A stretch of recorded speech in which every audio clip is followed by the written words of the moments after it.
Hello, everyone. My name is Mason Funk, and I'm the founder and executive director of OUTWORDS, the OUTWORDS Archive, more formally known.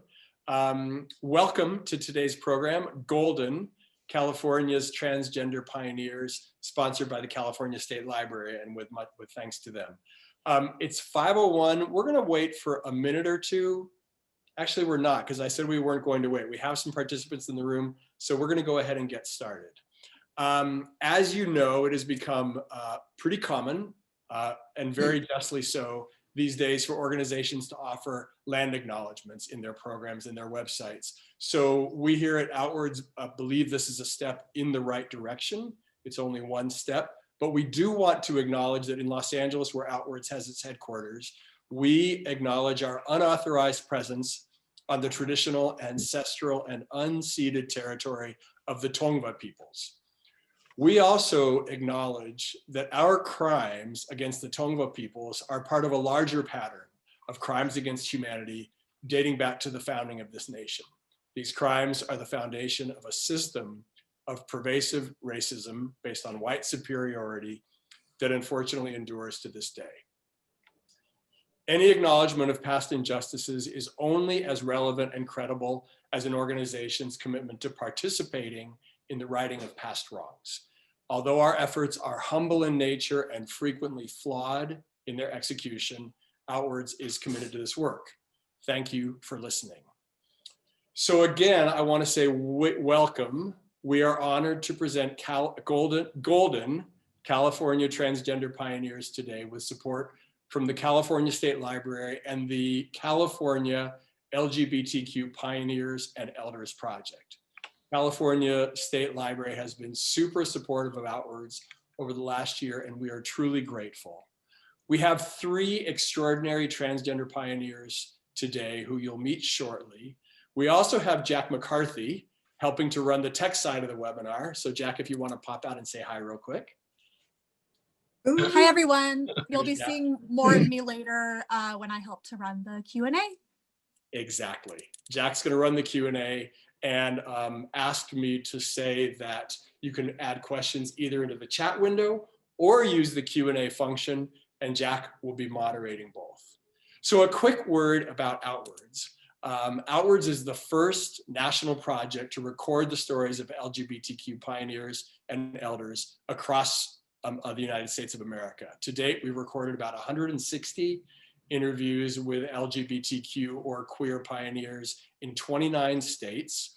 We're based in Los Angeles, as I mentioned. We are a nonprofit 501c3. We believe that any marginalized community is only as strong as its own history and the preservation of that history. And that's why we do this work. It's an enormous honor, and it's been an enormous personal honor for me to meet Marcus, Jamison, Mia, and our founder, our moderators, Gordene and Nancy. And I would be remiss if I did not mention that OUTWORDS is a nonprofit. And if you are inspired by today's program, you can visit our website, which is theoutwordsarchive.org. And OUTWORDS is spelled OUTWORDS, theoutwordsarchive.org. And there's a nice, sweet yellow donate button right there. Today is really important for a number of reasons. Today, and I mean Tuesday, January 19th. First of all, we want to note that violence against transgender people is on the rise. Let's make no mistake about that. HRC reports that last year, a year when many people spent a lot of time in lockdown or quarantine, 44 trans people, mostly Black and Latinx women, were murdered. And it was the largest number of trans people murdered in any year since records began being kept. So this is basically an epidemic at this point, and we all have to figure out ways to try to combat this violence against trans people. On the other hand, today is also the day when Dr. Rachel Levine, currently Pennsylvania's top health official, was nominated to serve as Assistant Secretary of Health in the Biden administration. If confirmed, Dr. Levine will be the highest ranking openly transgender official in the United States, and that is cause for celebration. And lastly, there's nothing else to say except that today marks the last day of a very dark chapter in American history. It's not over. We have a lot of work to do. but I think we can all say with a great sigh of relief and gratitude that there is a new administration moving into the White House tomorrow, and we are very grateful for that. A quick word about our moderators, and then I'm going to hand it over to them. Nancy Nangeroni and Gordene Mackenzie. Nancy Nangeroni was born in Milton, Massachusetts, and graduated from MIT in 1976 with a degree in electrical engineering. In 1990, Nancy began volunteering with the International Foundation for Gender Education and became its executive director from 1997 to 1998. She founded the Boston chapter of the Transsexual Menace, and after the murder of Brandon Tina, Nancy helped organize the first national action against murders of trans persons. In 1995, Nancy founded the award-winning radio program Gender Talk, which aired weekly for over 11 years, attracting an international audience. In 1998, Nancy met Gordene Mackenzie, a feminist professor and gender activist from New Mexico, where Nancy and Gordene live today. Together, Nancy and Gordene produced Gender Talk, and additionally, they produced a music video called In Memory of Rita, about the 1998 vigil for Rita Hester, a transgender Black woman who was murdered in Allston, Massachusetts. Rita's murder and the ensuing disrespectful press coverage helped spark what today is known as International Transgender Day of Remembrance, or TDOR. And without further ado, I'm going to hand it over to Nancy and Gordene. Thank you so much for being here today to host and moderate this discussion. Thank you, Mason. Thank you, Mason. Really appreciate it. And I want everybody out there to understand very clearly that Gender Talk became a good radio show when Gordene joined. So, anyway, just want to make that clear. So I want to introduce Marcus Arana, who's also known as Holy Old Man Bull. He's a retired gender identity discrimination investigator and policy analyst for the city and county of San Francisco. He's an expert witness on gender identity policies for law enforcement. Holy Old Man Bull is a bisexual, transgender, two-spirit elder who spends his months of shelter in place,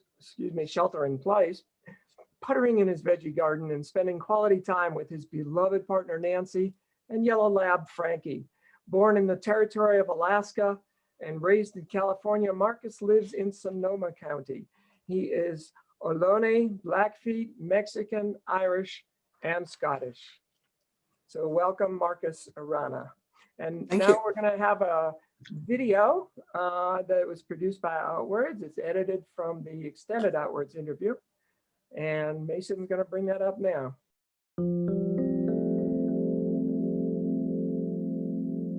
My legal name is Marcus Arana. Most people call me Tio, which is Spanish for uncle. So it's kind of a nickname and an honorific.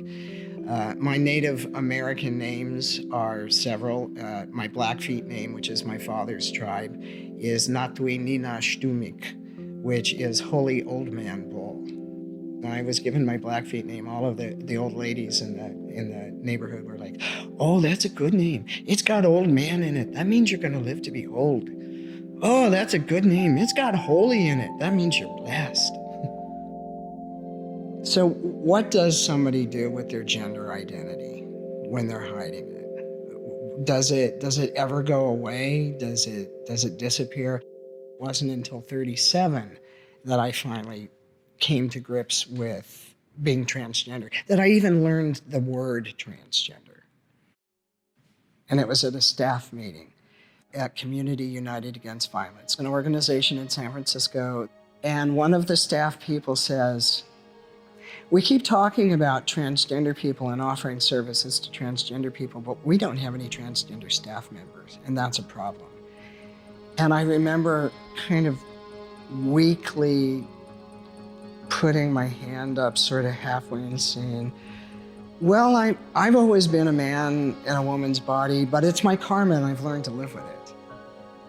And people kind of looked at me and said, "Okay."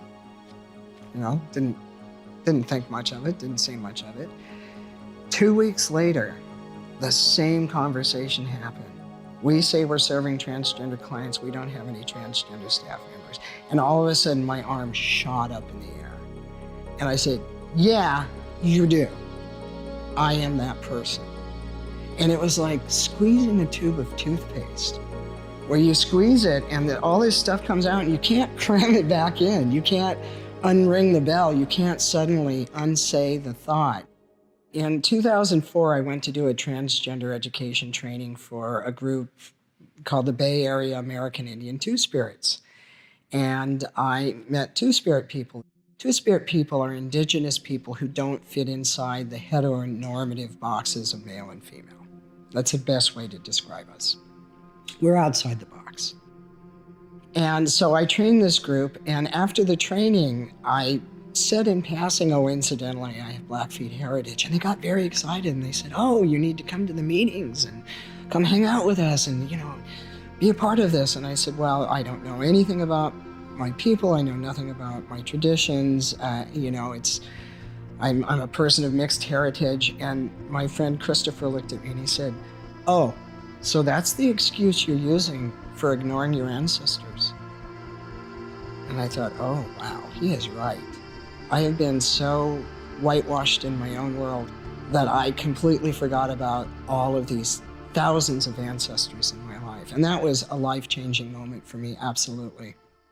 How has being Two-Spirit affected me? It's affected me in so many ways.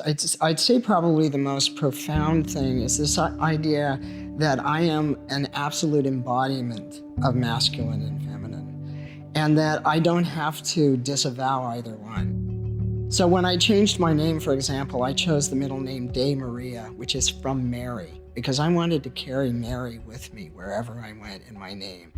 I think that for myself as a Two-Spirit person who's also transgender, I'm a great ambassador. I'm an ambassador from the Indian world to the non-Indian world. I'm an ambassador between men and women. As a bisexual person, I'm an ambassador between lesbian and gay people. So in many ways, I think that Two-Spirit people are the balancing point, and that we're a very important part of the foundation to keep everything in spiritual balance. I'd like to go ahead and introduce Jamison Greene. Jamison is the author of Becoming a Visible Man and a native of Oakland, California, born in 1948. He transitioned from female to male in 1988 while working as an engineering group manager at a leading computer design and manufacturing company. He has earned advanced degrees in both creative writing and equalities law. Jamison is one of the world's most accomplished activists working on transgender issues, and he has had significant and long-lasting influence and impact in the areas of anti-discrimination law, employment non-discrimination, medical education, and insurance reform in the US, and also access to medically necessary transgender health worldwide. Jamison also served as president of WPATH, the WPATH, the World Professional Association for Transgender Health, and a leading and guiding organization. And now we're going to also show the Outwards video, an edited version of Jamison. When I learned about this organization, the Harry Benjamin International Gender Dysphoria Association, was in the mid-90s. It was for people who are dealing with practices and policies that affect trans people's lives. I was blown away by the fear that the professionals had about trans people. The majority were very, very tense. They felt there was a lot of responsibility in deciding whether or not someone could have surgery. They were very nervous about the idea that they might be perceived as being influenced by their patients. There was just a lot of trepidation everywhere. And that attitude, those attitudes made the patients, made the clients, made the trans people very angry. And I thought, trans people need more support, and professionals need to be less fearful. One of the things I said very clearly was, if you psychologists who were all in the audience don't want to be perceived as gatekeepers, don't be gatekeepers. And literally people went, how can we do that? And I said, stop trying to put brakes on people and start trying to help them. Your role is not to distance yourself from your client and say, wait a minute, I'm going to judge you now. Your role is to say, how can I help you be more comfortable in your gender? Why is that? That we can't look at the issues that people are actually struggling with and not judge trans people for being different, for not looking right, for having a gender variance that doesn't feel quite within the bounds of comfort for the observer. Let it go. Let it go. There is no reason for you to be frightened of me.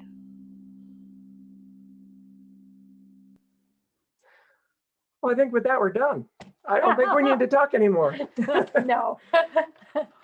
So next I want to introduce Mia Francis Yamamoto.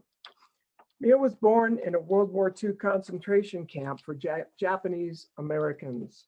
After returning to East Los Angeles, she grew up and attended high school there, graduated college in 1966. She joined the Army, went to Vietnam, survived, graduated UCLA Law School, and began practicing in 1972. She's a crusader against injustice in the legal system.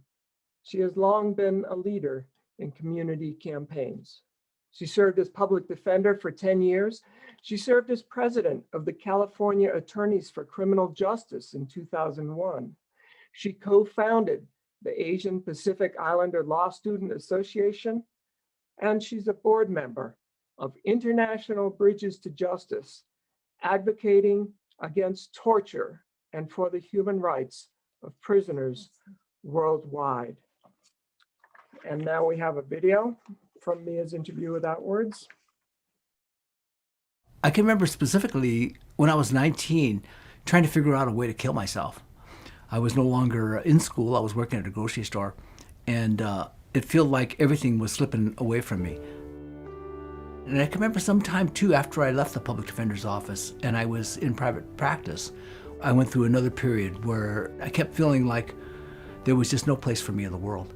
I just felt like, if the only place for me, the only place I ever knew of transgender people was out on the streets, drag queens, street queens, or on the stage, female impersonators, I couldn't relate to either one of those lifestyles. And I feel if that's the only thing that's open to me, I think I'd rather be dead. I turned 60, and I remember saying at that point, I don't care what happens, I'm going to transition. I don't care what it takes. I don't care what I lose. I remember John, my office partner, when I told him, he couldn't believe it. He said, how can you do this now? You're in the twilight of your life. Why would you throw everything away this late in your life? And I said, because it's the truth. It's just the truth. The first time I ever came to court dressed as a woman, it was one of those things where I remember looking at it the night before, I'm thinking, okay, tomorrow I'm going to liberate the criminal courts building. And after I do that, I'm going to liberate the jail, I'm going to liberate the prosecutor's office. So every single courthouse I went to with that attitude, every time I feel like I was breaking some new ground, I'd feel like, okay, this is the liberation of your courthouse. This is a great day for all of you. I'm going to be putting on a case, and I'm going to be completely authentic, and you're going to have to deal with it. Wow,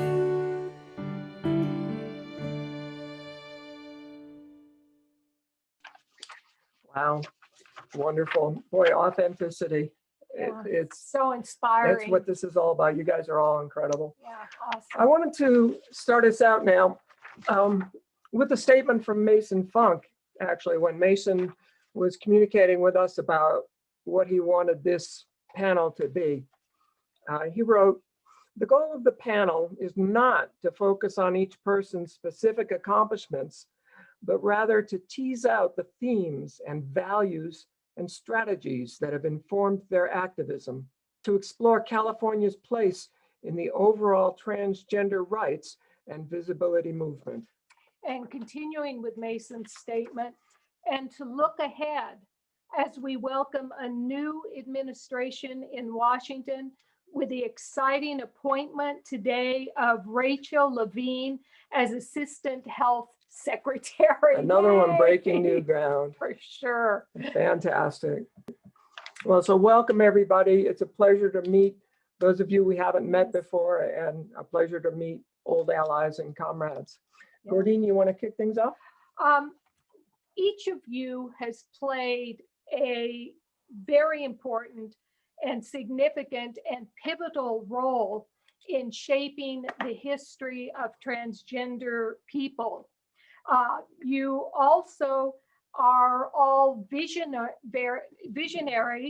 that have pointed to where the future is for transgender people by the work that you've done. And I wondered if you wanted to make any comments or think about your contributions and how you can look toward the future from them. Who wants to go first? I see You Mark. know, I was going to say I'll jump in because this is something that James and I both worked on extensively, and that was transgender health benefits. And to see so many different places, that was 20 years ago, nearly 20 years ago in San Francisco, that we got transgender health benefits for city and county employees and retirees and their dependents, and removed a lot of exclusions. I won't go into the detail of that, but what I'll say is bringing it to the present and to the future. When I hear of my niece in Oklahoma City getting her transition covered by Blue Cross of Oklahoma, I know that there's a direct line between the work that we did nearly 20 years ago and that young woman's benefit, that young woman's experience, and that she doesn't have to worry and jump through the hoops. I mean, I had to lie to get my chest surgery. They thought they were doing a mastectomy on a woman, because that's what you did in 1995, 1996, if you wanted your insurance company to pay for it. Yeah. So to see that kind of an enduring change, and to know that it's been codified, it's been solidified, it's been, turned to stone, fossilized in a sense in the insurance industry, that they can no longer use those exclusions against us. At least here in California, that's for sure. Yeah, California is probably the most progressive state with respect to how much reinforcement from the state government exists to ensure that trans people have equal access to healthcare or health coverage in insurance plans. It's many other states are coming along and doing really good work as well. Insurance is so weird because it's controlled by states. Right. So you can have Blue Cross insurance or Blue Cross Blue Shield insurance. If you're in California, it's one thing. If you're in Oklahoma, it's another. If you're in Minnesota, it's another. So did you have to pass legislation in California to We make that? did no, we did not. Here's how it happened. First, we passed the non-discrimination ordinance in San Francisco in 1994, which took effect in 1995. And as soon as that happened, I turned to the Human Rights Commission people and I said, guess what? Now you're in violation of your equal benefits ordinance. Oh, and nice. They said, what? What do you mean? Wow. Oh, no, it's the slippery slope. Yeah, well, because the equal benefits ordinance was San Francisco's flagship legislation that got domestic partner benefits. for across the country, that they forced corporations to adopt domestic partner benefits because if they wanted to do business with the city. Not only were they in violation of the Equal Benefits Ordinance, but they were in violation of their own anti-discrimination law that says you can't discriminate in employment on the basis of gender identity. Well, exactly, right, which is why they were violating the Equal Benefits Ordinance. So yeah, precisely. So they all were like, oh my God, it took 6 years for us to get the city to agree to drop to get the exclusion out of one plan. And then it took another 4 or 5 years for us to get actuarial data proving my contention, which I said right from the start, was it shouldn't cost any more to add trans people to be covered for procedures that non-trans people get without, as long as they're not trans, they can have those procedures, they're covered. But as soon as the insurance company finds out you're trans, oh no, you can't have that. You can't have hormones. You can't have that surgery. That was the big argument, that we'd be spending too much. Right, and so it you is were a able to address that. total red herring. Great. Because as it turns out, the money that they charge city employees, $1.70 per person for a number of years, collected in a fund. They collected $3.5 million and they paid out a little over 200,000. Wow. In that time period. So they dropped the surcharge and it was able to move into the HMOs. Right.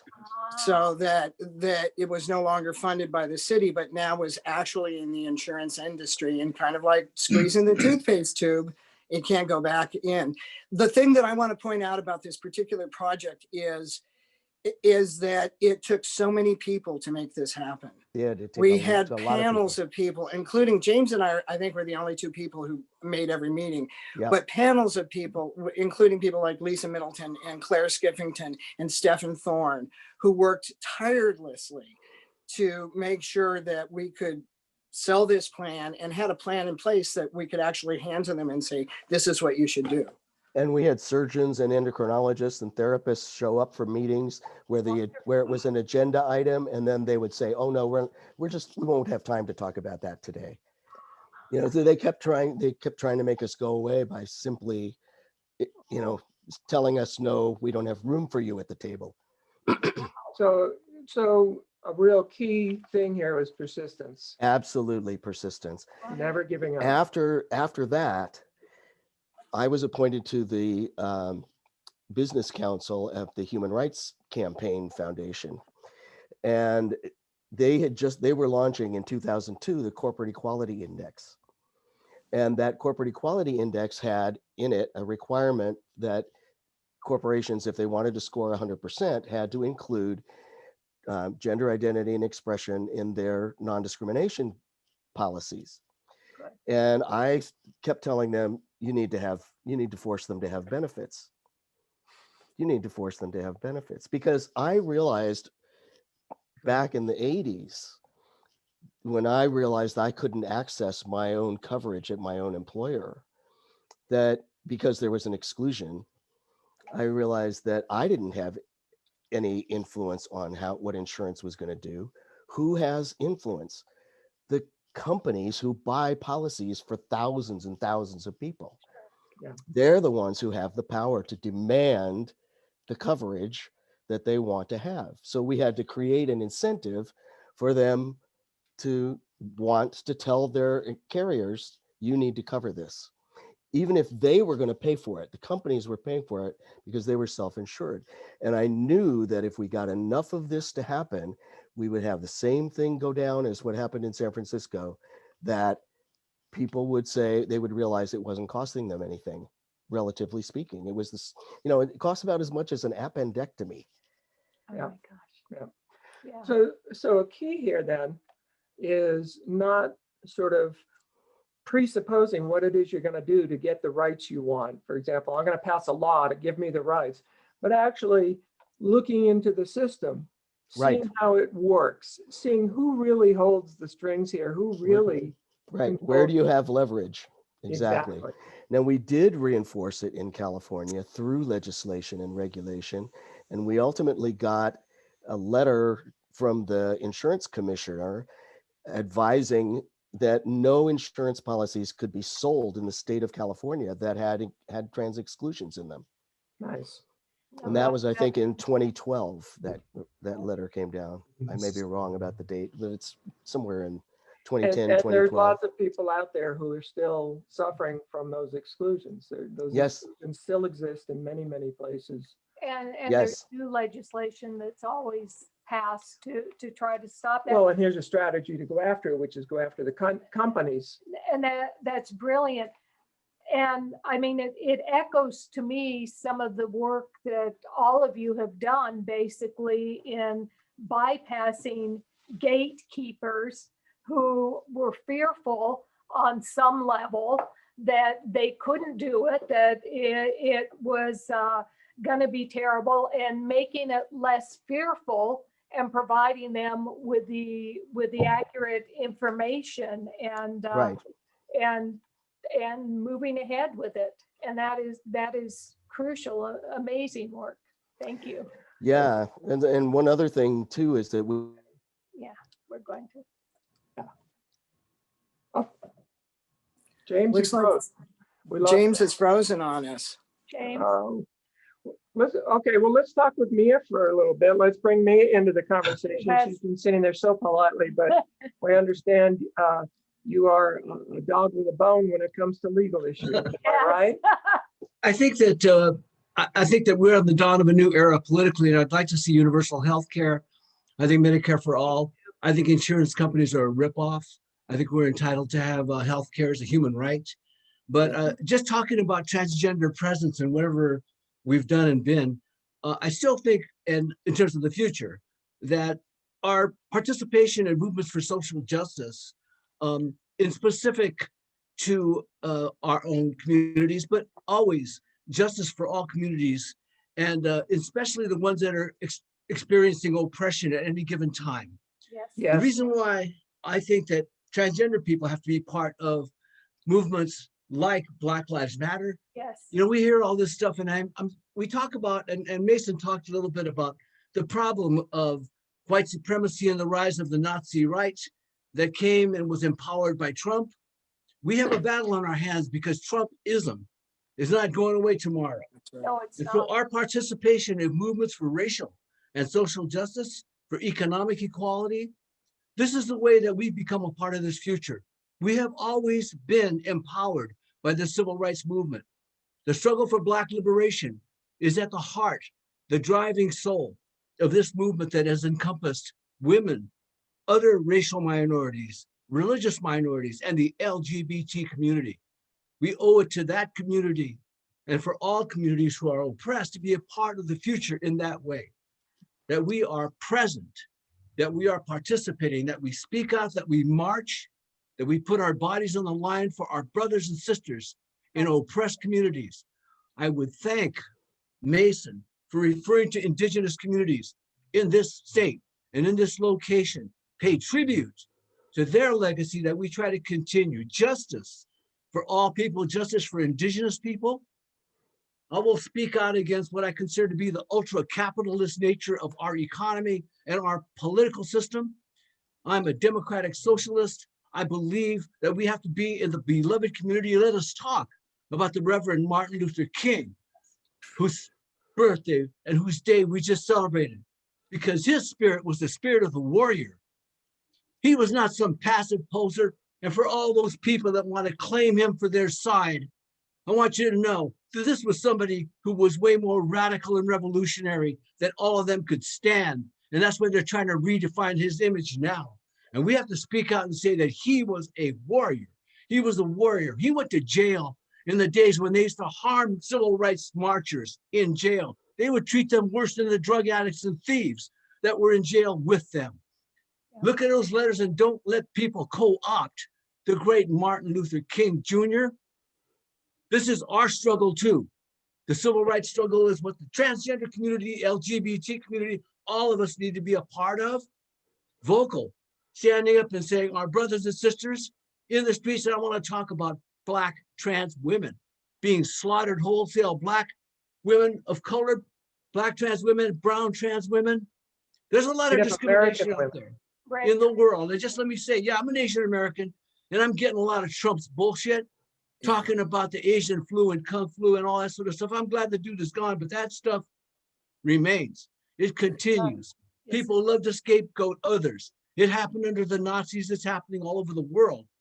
And we got to stand up and speak out as a community, being as real and as authentic and as honest, and standing up for our principles all the time out there. I always say, as a trans woman, I have to be open and notorious, or else I can't help anybody.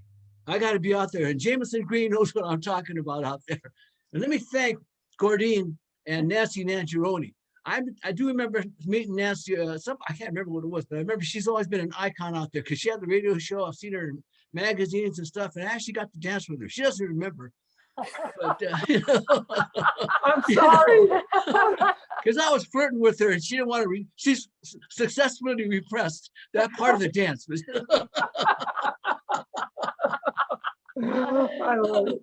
I We love just it. want to say that on behalf of community, on behalf of the LGBT community that we do speak for, because there's no black and brown women on this or people on this telecast, and on this video. I want to be able to speak for them because their rights, their positions, their communities are not expressed all the time. Sometimes they're shut out. And when we have these discussions of white supremacy, I want to be the one that says white nationalism, any kind of nationalism, is evil. It's been shown to be evil through history. Nationalism is destructive of communities and people. I want to just sign off with one thing. Martin Luther King talked about the beloved community, where we look out for each other, we care about each other, we take care of each other. That's what we're seeking for, and we want to be a part of that movement. That's right. Mia, So thank you so much. Yeah. How fierce. Yay! Woo-hoo. I do need to say that I myself am indigenous, and I'm also Mexicano. So while I may have European ancestry as well, and certainly lighter skin privilege, I'm an old field worker. All right. And I was around during the days of Cesar Chavez. So, And you went, Marcus, I am through representing. you went through a spiritual revolution of sorts after you came out. Am I right? Did I get that story right? Well, I did, because I was introduced to two-spirit people. And as a Native American queer person, you don't really, there's not a lot of social groups for us. And I knew about the existence of Bates before I had trained this group, but it was a wonderful opportunity to get to know Blackfeet people who I hadn't gotten to know very much growing up in Fresno. And to get to go to gatherings and meet different people from different tribes and different places and learn all the different customs. So it was wonderful, but it kind of gave light to something inside that didn't have a name before, and now it does, and that's two-spirit. Nice. Yeah. Nice. And community is so important. And the struggle is so hard, particularly out here. We have a really, other than the state of Oklahoma, we have more Native and Indigenous people here in New Mexico. And Nancy and I have been allies to the movement, and it's very dangerous, as you mentioned, Mia, and we've talked about with the rise of white supremacy. So one thing that people have done when natives have pulled down horrible monuments of people that were rapists and enslaved people and cut off the feet of people, like at Acoma Pueblo and other places, of all the men over 15 years old, to enslave them, is encircle the indigenous people and put their bodies on the line for arrest because of the differential treatment that people of color receive in our culture. And we have seen that up close and I was actually personal. shocked when when we came to Albuquerque in 2016. I was shocked at the amount of discrimination Yeah. against Native American people still taking place. Yeah. And so When you can have the president of the United States calling a senator Pocahontas. Oh, It you know, the crap rolls downhill from there. well, you What know, I do want to say is that Two-Spirit people historically were a very important part of Native culture, and it was only the advent of Christianity that chased that away. And after long enough generations, people forgot how important Two-Spirits are. There's a movement in the US, queer and a lot of transgender Two-Spirits out doing this work where we are moving back into our communities and we're representing and we're saying prayers and we're going to ceremonies. And it's been an important part of healing, not just for the Two-Spirit people, but for the Indian communities as well, for Indian country. So the Two-Spirits in San Francisco created the very first Two-Spirit powwow ever. And this year they had to go virtual, but it would have been their 10th year. wonderful. That's awesome. And Red Nation too, which is a new organization, is very much committed to the presence of women and queer people in the movement, that there is a real kinship there. Yeah, I think what you said, Mia, about working together, I mean, in the early days of our movement, there weren't that many of us out there. You know, when we had a demonstration, we're lucky if we got 20 people. And so we had to work with other groups. We had to collaborate. And I think, I know for me, it was a tremendous learning experience because I learned how important community is and how we are all linked. And that especially the forces of capitalism and sort of cultural domination want us to splinter in little groups so that our power is diminished. And when we work together, when we come together across all of our identities, recognize our mutual benefit and working together, that's when we become really strong and powerful. You know, I always say that there's no minority movement that will ever succeed without allies. We need to actually convince our allies of the justice in our cause. We want people to come and we want them to stand up with us. We want them to speak for us. We want them to march with us. Once they know that with us, they are more powerful and that we share their ideals and their values and we have principles and we're searching for a better world. We're trying to do this together. If we can convince them of that and the justice in our cause, we will make some progress. When we start talking about the future, you're right. Groups, alliances, organizing, still at the heart of it, still is the most effective means of achieving social change. And that's what it seems to me that we're seeking right now, because it's possible. All of a sudden tomorrow, possible. Yes. I mean, yeah. Finally, the light dawns. James, we're in the middle of something when you froze. I know, I just, yeah. Any of us on Zoom. Yeah.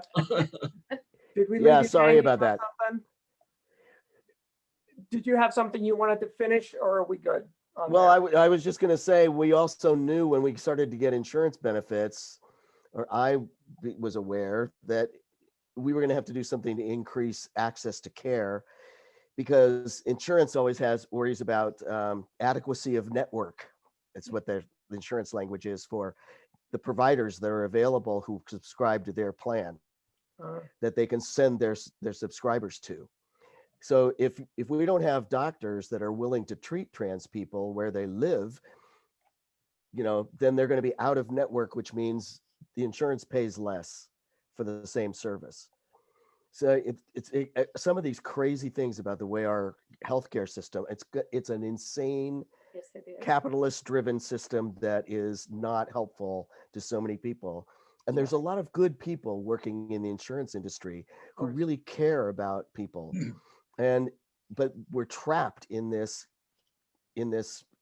web of money that you know, there's plenty of jobs for those people if we rearrange how the services are delivered. Absolutely. Those people are not going to lose their jobs. Right. There's plenty of ways that we can reallocate their work and their expertise in delivering healthcare. So we just have to get creative about that. And I think that there are people within the Biden administration who understand those principles.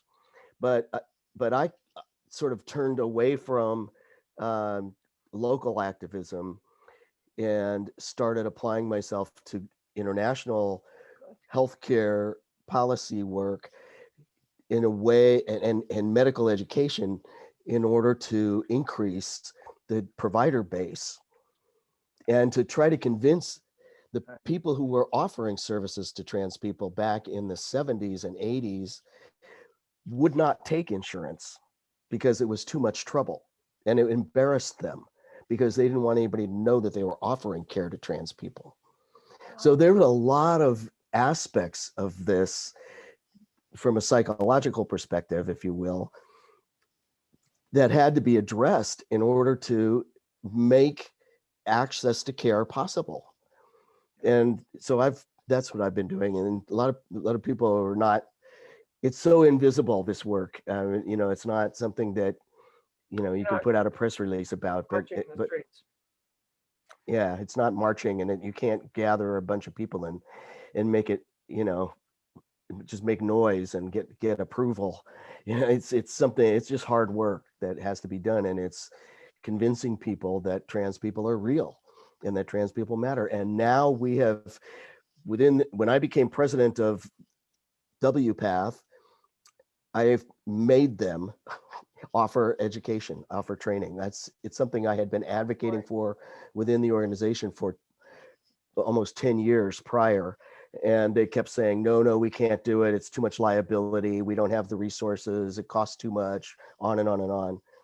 And, you know, we made it happen when I got in power. Well, and you were even involved with the Harry Benjamin. Right, the predecessor to WPATH. Yes. And there was a lot of work done, like you said, that was kind of in the back, but just changing the DSM and yes, the sense that transgender, and what's the DSM? The Diagnostic Institutions Manual, which Diagnostic and Statistical Manual, right, which belongs to the American Association of Psychology, American Psychological Association. So we had to convince people who were on that committee that were revising those standards. We had to get people in there who were already on our side and to convince other people to become on our side in order to get that diagnostic stuff changed. We also worked with the World Health Organization to get the ICD-11 changed, so that no longer is gender variance or gender incongruence categorized as a mental health condition. and that was huge. Yeah. And the United States, unfortunately, is very slow to adopt changes in the International Classification of Diseases and medical stuff. Anything that comes from outside the United States, they don't like it. So they take a long time to think about it, and they might modify it, and they might accept parts of it and reject parts of it. But so there's still a lot of work to do to make these things real for trans people in the United States. In some respects, trans people in the United States are still living in a third world country. Wow. As much as it's inconvenient when things move slowly, I would argue that the slow movement of big things like global policy and all is actually good, because we want stability. We don't want things to be, you know, all over the place. And so, you know, it's tempting as an activist to be frustrated that things aren't moving faster, but it's so much more important that things move in the right direction than that they move fast. And that kind of segues into a question that's, I keep getting all these questions popping up, and this person's been waiting for a long time. I wanted to get back to him. What do you do? This person, you know, is a Black activist, and the burnout of educating people, because not only do you have to educate about queer issues or trans issues, you have to educate about issues of color and being Black. And what do you do when you're exhausted? What do you do when you're over it? What do you know? Where do you go? Yeah. Take a break. When you run out of fire after working so hard and educating, and stupid question number 37 comes up. Well, and allies need to be out there doing a lot of the work too. So there isn't the. What do you do, Mia, when you're? What do you do, Mia? I've always said. You know, I never. You know, let's put it this way: it's really exhausting and tiring. but it's also uplifting, exhilarating, and from my point of view, it is a sense of purpose that I absolutely have always had to have. That you wake up in the morning and it's got to be something really important, that you're going to do something great, something beautiful, and I no matter how tired I get, I keep resorting to the fact that you got to have a purpose, and it's a short life for us oldies that can tell you that it, been around a while. You really don't got a lot of time to do this thing, and the most you can do, the better, as far as I'm concerned. So, yeah, I don't feel like everybody gets tired, everybody gets exhausted. If that's what burnout is, I do understand that, but you got to get up off the floor and keep fighting. What do you say, James? I say pace yourself. Everybody's got their own pace, their own time that they see themselves doing this sort of stuff, and it's more important that you get something done than burn out. That you get something done that actually will have meaning. And to me, I mean, I've been on the floor sometimes with exhaustion from this stuff, and thinking I just can't do this anymore. And then somebody calls me, somebody I don't know, just out of the blue, something happens, and they say, I just wanted to say thank you. And boom, I've got that energy all over again. Yeah. I'm ready to go. I do think self-care is absolutely mandatory. I think, no matter if it seems like a waste of your time or taken away from the important work you're doing, that there really isn't anything more important. I think transgender people can tell you that than addressing those issues that are closest to home. Once you've got that taken care of, then you're you're ready for the Division I battle, it seems to me. So yeah, self-care in all the possible ways you can do it. And I think a lot of us, resort to the arts, dance, music, and all those other sorts of things. I can see all kinds of books behind everybody. I think that you take care of yourself and make sure that you're in top flight condition for the fight ahead. Yeah. Give yourself time off. Be kind to yourself. Marcus?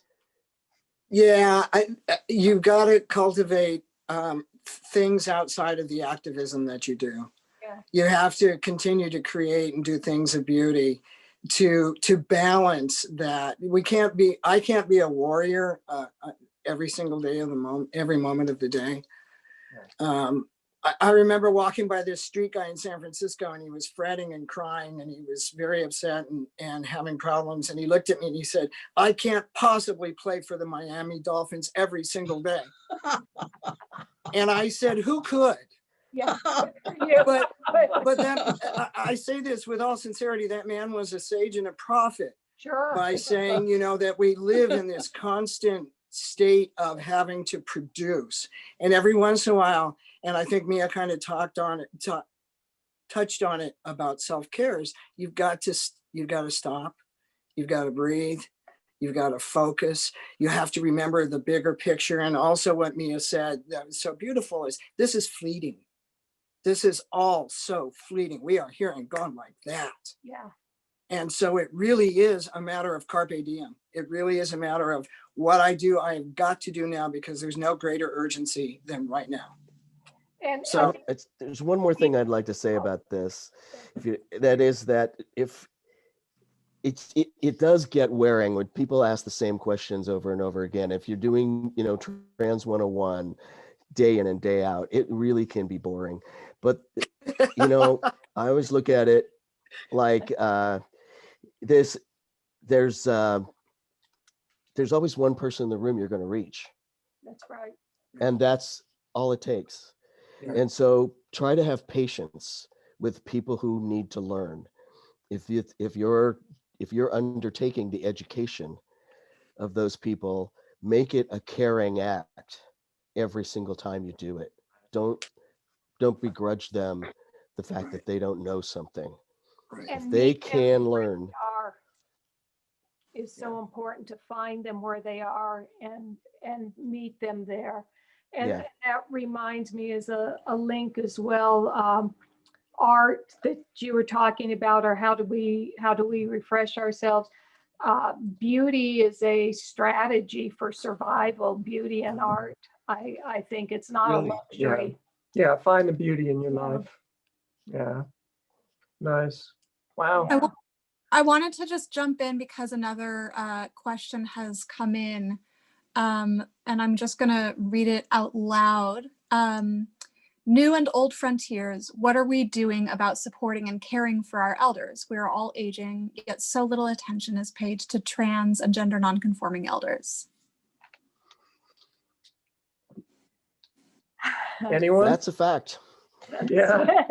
There's very little research done on trans elders. There are very few publications that address trans elders issues. One of our leading lights in terms of, we're talk about pioneers from California, Jude Patton, has started publishing a series of 4 books through, actually, I have it right here. Transgender, volume 1. There's volume 1 of Transgender. Nice.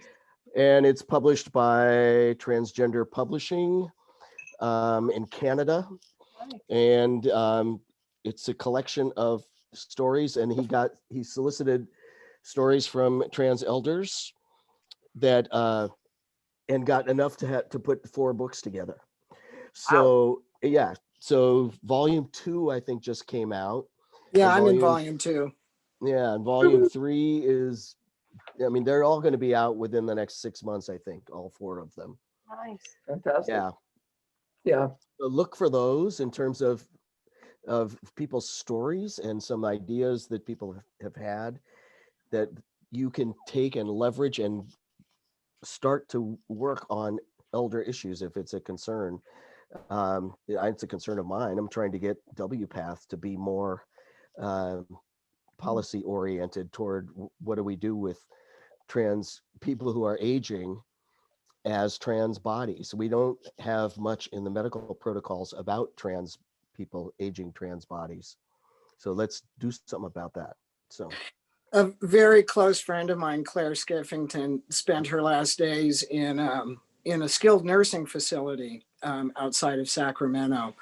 And I was there frequently visiting and taking care of herself. And it was a constant fight with the staff to get them to use correct pronouns, to get them to use her right name, to treat her, in any way feminine at all.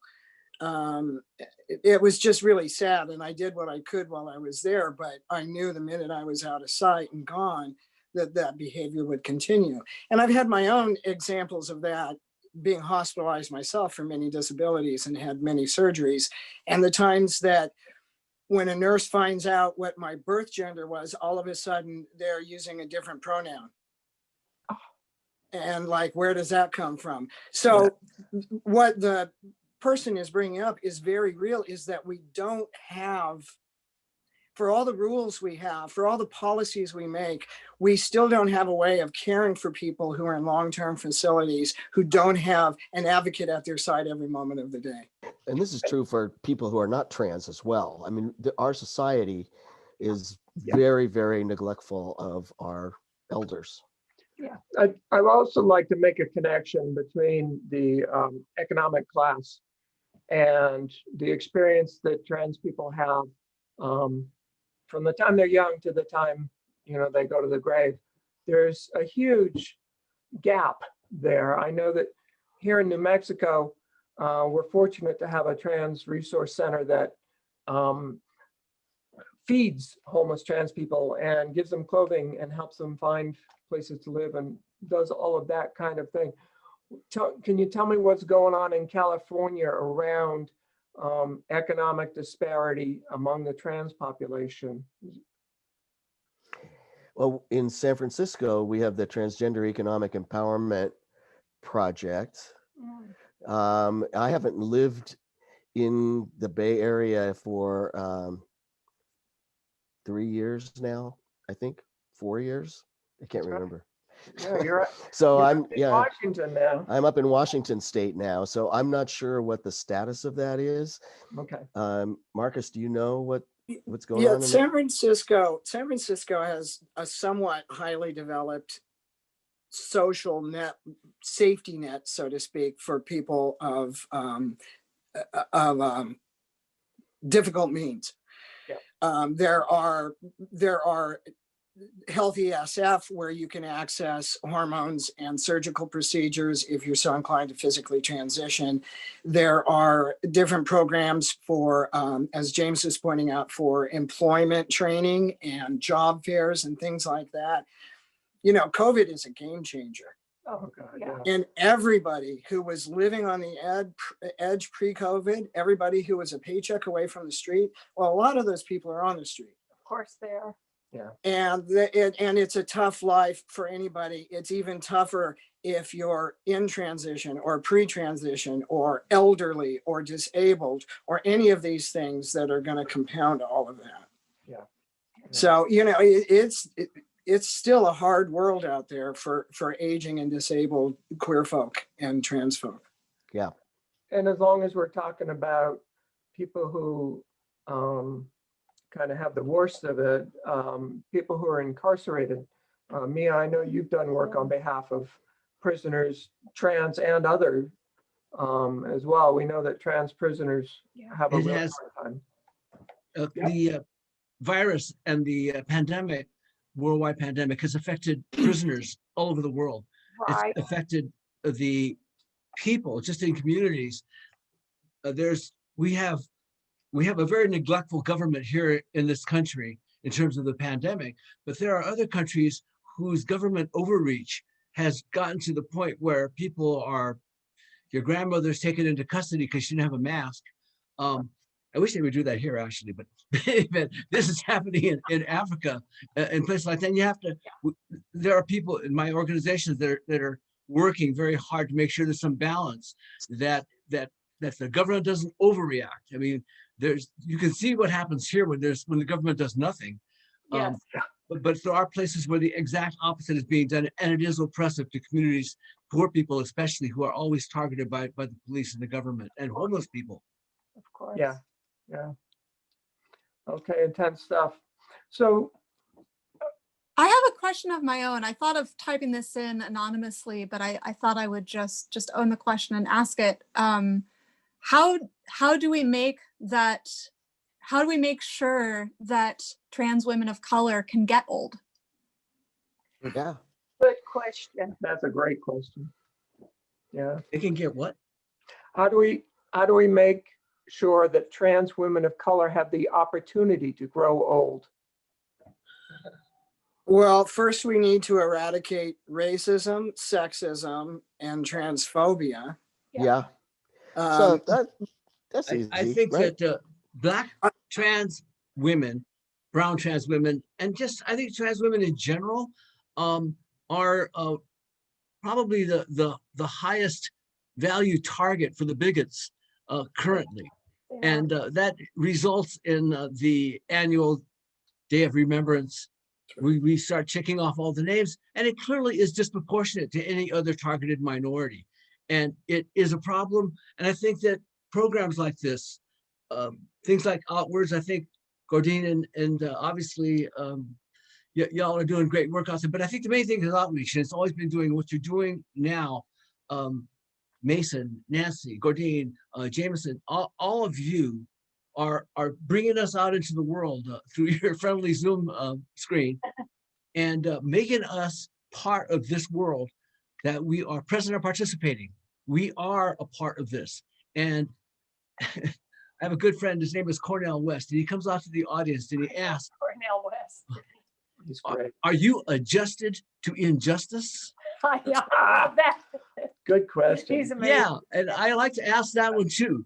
So I always look out to every audience talking about, I want justice for people where there is injustice. We need to remedy that with justice, and probably our highest value priority would be trans women of color, That's right. particularly in the poverty circles, who are the most targeted. They should be our highest priority because they are the highest value target for the bigots. That's right. And programs like this one, where you're talking with transgender elders, are gonna miss the mark because the average life expectancy of a trans woman of color is 37 or so. Correct. Or late Yeah. 30s. So we need programs. There's a wonderful program out of California. I don't remember what it's called. One of our board members here in New Mexico is a board member there, but they're funding trans women of color organizations, trans women of color led organizations. And I don't remember I wish I had that, but I don't have it right now. But there are organizations out there that are doing this work, and we need to raise up those voices. Yes, You know, we do. one of the things I've done in my activism is I've stepped back. You know, when Janet Mock and Laverne Cox and others came forward, as far as I was concerned, my job was finished. Because we had some wonderful voices there that needed to be elevated, and I didn't want my voice competing with theirs. And I think we all need, as white members, as privileged white people, we all need to take every opportunity to raise voices of people of color. And you did that at TDOR too. Of course. Yeah. You made sure that it was women of color that were lead speaking and were hosting and doing it. Yeah, maybe the next time we all get together, if we ever do, Yeah. maybe the next time we can be part of a panel that's majority Black or majority brown or majority people of non-white ethnicity. Red. Yeah. Yeah, or red. We have some wonderful Native American activists here in New Mexico. I am so proud to be working with them. Me too. You know, it's Thank you And for then there's doing this always and bring- Miss Major. the issue coming out just every single time, every single one of us is representing, and that's the important next step. Every single time we do this, you've taken a step forward. We're making it a lot more normal for some kid someplace, 5 years old or 6 years old, that says, you know something, I could make it to that old age. That's something that none of us, certainly I never expected that. I thought I was going to check out a long time ago. And but there were people like Nancy Nangeroni out there showing people that it can be done, that, you could be a pretty badass woman and still get away with it.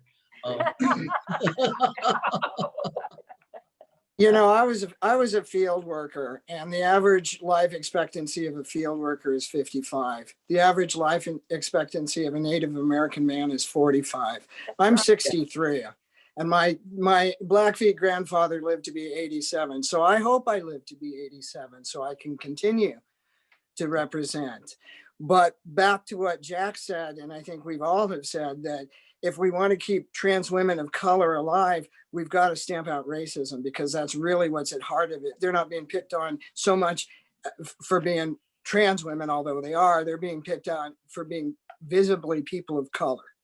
oh yeah. And Oh yeah. Well, oppressions multiply. They don't add, they multiply. So understanding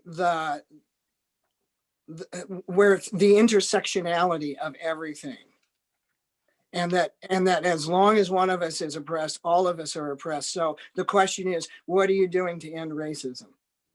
well, and that's huge. We have an amazing transgender Navajo director who has made some mainstream films, Sydney Freeland. And she did a Netflix special, but everything deals with race. And she also did Drunk Town USA, and having transgender actors portray transgender actors, having transgender directors, particularly transgender directors of color, have a new narrative that really focuses on racism. And she has a digital that you can access online series called, is it Herself? I'm thinking, I'm pretty, but if you look Herself. up, yeah, Sydney Freeland. Sydney Freeland.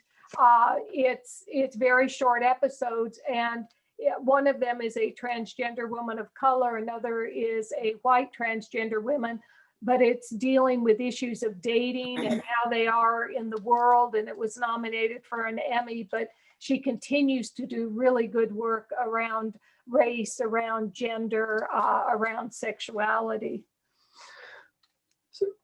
So I want to ask everyone now, since we got 20 minutes left, which isn't a lot of time. What makes you optimistic about the future for transgender people? And with that, how do you see us getting there? What kind of work do you think we need to do to get to that optimistic future? So, James? Well, I think we need to do a lot of what we've been doing because we lost a lot of ground in the last 4 years, and we need to catch up to where we left off.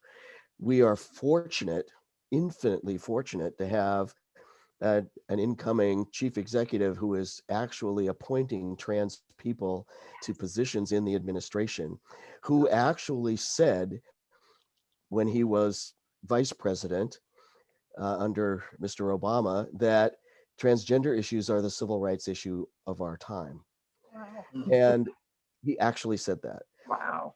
And so I think we have tremendous opportunity in the future. And we also have to recognize that the problems created by the outgoing administration are massive. And a lot of work is going to need to be done to bring us back into equilibrium on so many fronts, politically, That's right. economically, with respect to our health care, and because of the pandemic. But I think we have so much opportunity, so much reason for hope going forward, because I think people are going to be less afraid to listen to us because we're getting acknowledged from the highest office in the land. Yeah. And I think, and I also know, I know Kamala Harris, and Marcus, you know Kamala too, don't you? Yeah. And, she's had a problematic history, but I think given the amount of growth that she has experienced in the last, in her tenure in the Senate and in the campaign for president and being appointed vice president, I think she's going to be a huge ally for us going forward. And I have a great deal of confidence in her feminism, in her Blackness, in her Indian heritage, in her ability to come from the heart. I think that's going to give us a lot of opportunity going forward.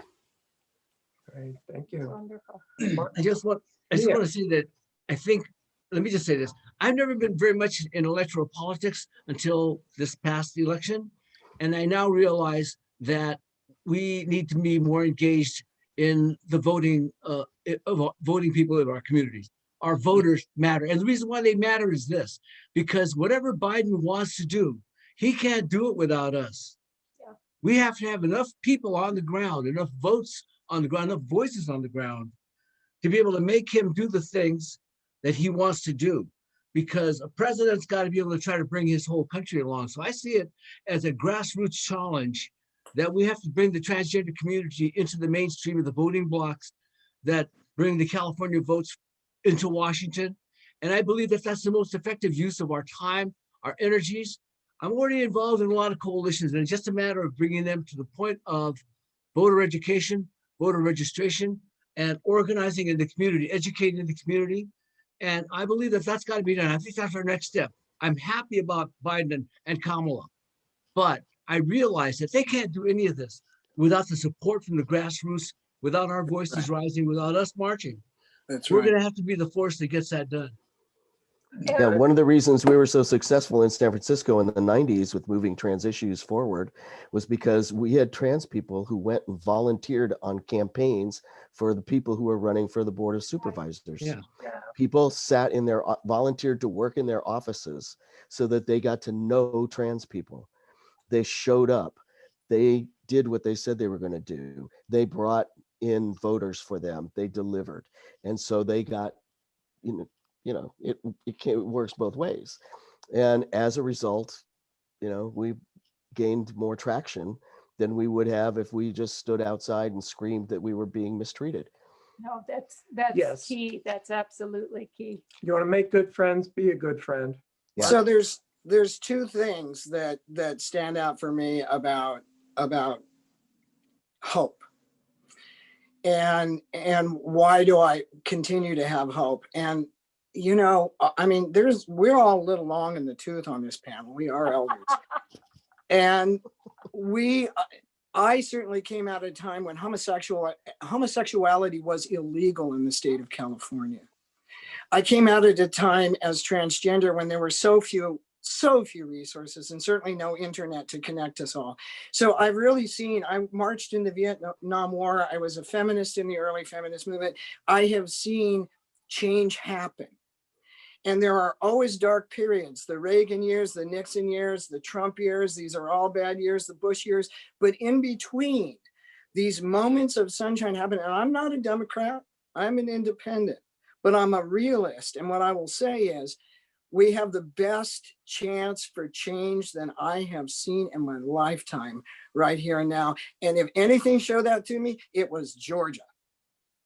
Oh, It was yeah. Georgia turning blue. And you know why Georgia turned Stacey blue? Abrams. Because people got out and they walked and they knocked on doors. I had friends from the Bay Area who went to Georgia to knock on doors and get those voters out. And they took them to the polls and they went to communities of color and they translated in different languages that they were capable of doing to get voters out. That's right. So like Mia said, the thing that's going to make change happen is when apathy dies. Mm. And when we stop feeling so cynical about the crazy way the world is, because the world is, and always will be crazy, scary, and daunting. It's short, brutal, and nasty. So say historians. But having said that, that's where you can make your voice known. Get out and run for office. Start off at your city council. Learn to put how you can get a stop sign put up at a dangerous intersection. Change can happen. And if you take it from the micro and you move it to the macro, you've got Kamala Harris as vice president. Yeah. Because I remember when she was running for DA and we sat in the back of a Mark Leno's limousine at a pride parade. Change happens, but you got to be patient and you got to work. I want to jump in. I have a question. Thank you, Marcus. Yeah, we got a question. I get all passionate. I love it. Well, you all do. You all do. Great. And that's what causes change.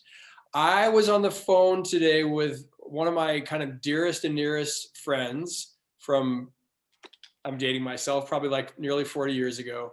And this is a gay cisgender male, about my age, early 60s. And the question basically goes to, how do we educate our own community? We know there's been plenty of discrimination within the LGBTQ discrimination and simple lack of understanding. It's not, we don't all drink water that causes the entire LGBTQ community to understand. And if we assume that just because someone is gay or lesbian, that they automatically understand where trans folks are coming from and what their particular stories and journeys and questions and needs are, I think we risk leaving some people behind. So how do we educate the people that ostensibly look like they're part of our community, but who are just kind of keeping their mouths quiet and not really engaging with the trans visibility and rights movement? Someone submitted a comment that relates to that really well, that I think is worth just reading out loud. This panel is everything. Thank you so much for sharing your strength, experience, and wisdom. I am a gay cisgender male and work in healthcare. I suffered from compassion fatigue and temporarily left the field. As I tried to figure out what my next role would be, I knew that it needed to be doing something to support the trans community. Then I realized that I could use my 16 years of experience and training as a speech pathologist to help in the area of gender affirming voice work. I look forward to being a vocal supporter and ally of the trans community. Nice. Nice. Fantastic. Thank you. Well, there's one conversion. You know, it's a big tent. It's a really big tent that we're in as queer folk, and we tend to chop it up into this alphabet, but it's not really such an alphabet. When you look at the source of homophobia and you look at the source of transphobia, it is sexism. Right. It is. We all sexism. suffer from it. Yeah. And all of us, straight, cis, het, trans, every person in the world, or at least in this society, suffers from sexism. And as soon as we can get rid of that, you know, hearts and minds will follow. So as a cisgendered het cisgender gay man, you have more in common with me than you even know. Can I say something? I'm not really a panelist, I'm a moderator, but I want to say, there's no getting there. There's no getting to where everybody knows and understands. Education is not a goal, it's a practice. Right. We practice education continuously. And the other thing is, everybody knows about assume and makes an ass out of you and me, right? When you assume things about other people. So just because someone's gay, we can't assume they know what it means to be trans. We can't even assume that they know what it means for someone else to be gay. So education is a practice. It's a spiritual pursuit that we do every day, and it will never end. We will never finish educating. The day will never come when there is not somebody who comes up to us and asks a question that shows that they have no clue about us. And that's okay, because that's just the way the world is. We're all different people and nobody knows about us. Nobody knows about anybody else until they've asked those questions. And so, as James said earlier, it's about compassion and patience for the people asking the questions, and and being really loving in the way that you educate and you bring this knowledge to other people. There's no end. There's no end post. There's no end zone where everybody's educated, everybody knows.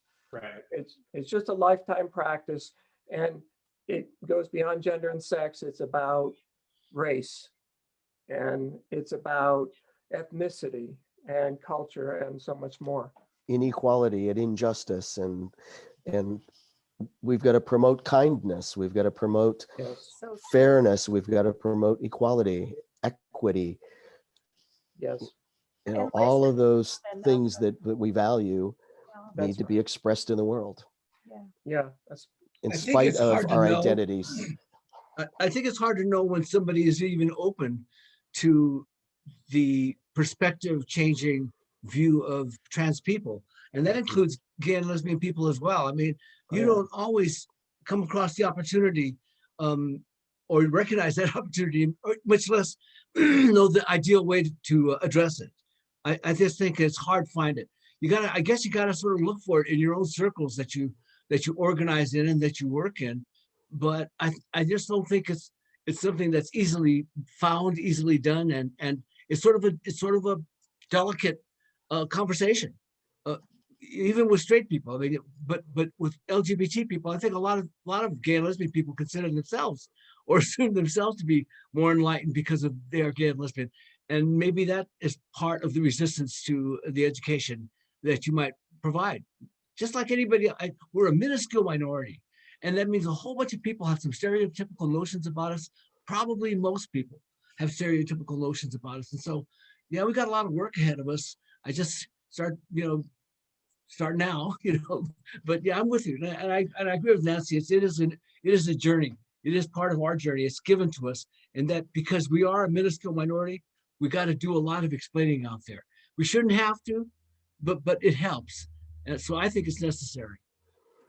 Even in the 1990s, in the early 1990s in San Francisco, it took us almost 2 years to convince the LGBT HIV Community Advisory Commission, Community Advisory Board of the Human Rights Commission that transgender people should be included in their purview. That's what led to us being able to have a non-discrimination ordinance. But 2 years it took for them to agree. Back in the early years of the Gay Pride Parade in Los Angeles, I remember going to an event for the GAPSON, Gay Asian Pacific Support Network. And people from Pride came there because they wanted to talk about the parade. And the guys got up and they said, well, I don't want my mom back in Omaha to think I wear a dress. And I'm thinking, what's wrong with wearing a dress? But there was that attitude in the community. And you would be amazed to think that that's, gay people are so concerned about that. And but I realized that there's this resistance already from the outset, despite our kindred, situation. So let me just say that I got that. I remember thinking that it's there, and I still see it today. I Yep. think we need to abandon monolithic thinking.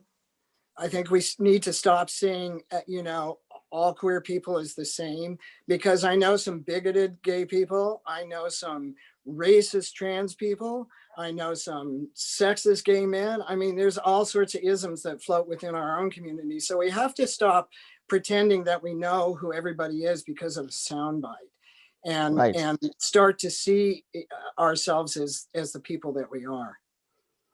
We have a Well said. question. We have a question here that I want to get to from Tommy, which says, what is your advice about how folks can find each other and support each other during the COVID-19 times, taking into consideration the many effects of COVID-19, no ability to meet in person, housing instability, financial instability, Wi-Fi instability, etc. What do you think? How can people find each other and support each other during these times? Any advice, any ideas? Phone tree. What was that?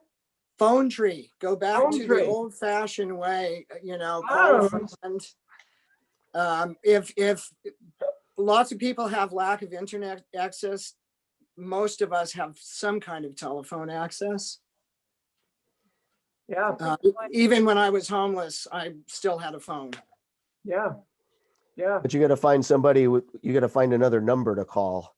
How do Yeah. you find that number? I think that this is the way we do it. Off of Zoom, off of FaceTime. I think this is just the way we do it. This is the smart way to do it.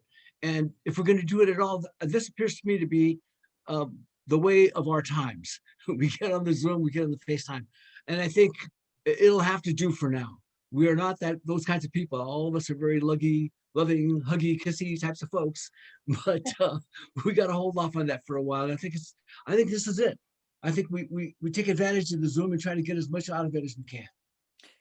I think that question brings up the greater isolation that people are feeling in the times of COVID. And when you're isolated and you're also marginalized, Yeah. whether, through your financial means, your ability to connect with other people, I can appreciate that. And I wish I could offer greater words of hope. Yeah, and I know some people are isolated in settings where they're not safe. And that's a really scary thing. And I think that may be something that leads to some of the increased violence against trans people and against women. And it's just we're under high pressure in that context. It's a difficult issue, and Yeah. we're going to have to end on that note of uncertainty. Yeah. So there are unaddressed issues, and maybe we need to do some work there. But I want to thank all of our panelists. I especially want to thank my co-moderator and lovey Gordene. But thank you, Marcus and Jamison Yes. and Mia. Yes. I want to thank Mason and Mason, Jack. And Mason, do you have any final words you wanna share with us? Thank you, Nancy, and thank you, Gordene. No, my words would be just, again, thank you two from New Mexico. Thank you, Jamison, up in Washington State. Thank you, Marcus, up in Sonoma County, California, and Mia right here in Golden, Los Angeles. We are hanging tough, even as the epicenter of the COVID-19 pandemic continues to create a lot of difficulty for our community here. And thank you, Jack, for being part of the Outwards team. It's been a real pleasure to all of you, to be with all of you. This is the spirit of Outwards. Keep the fires burning, keep the home fires burning.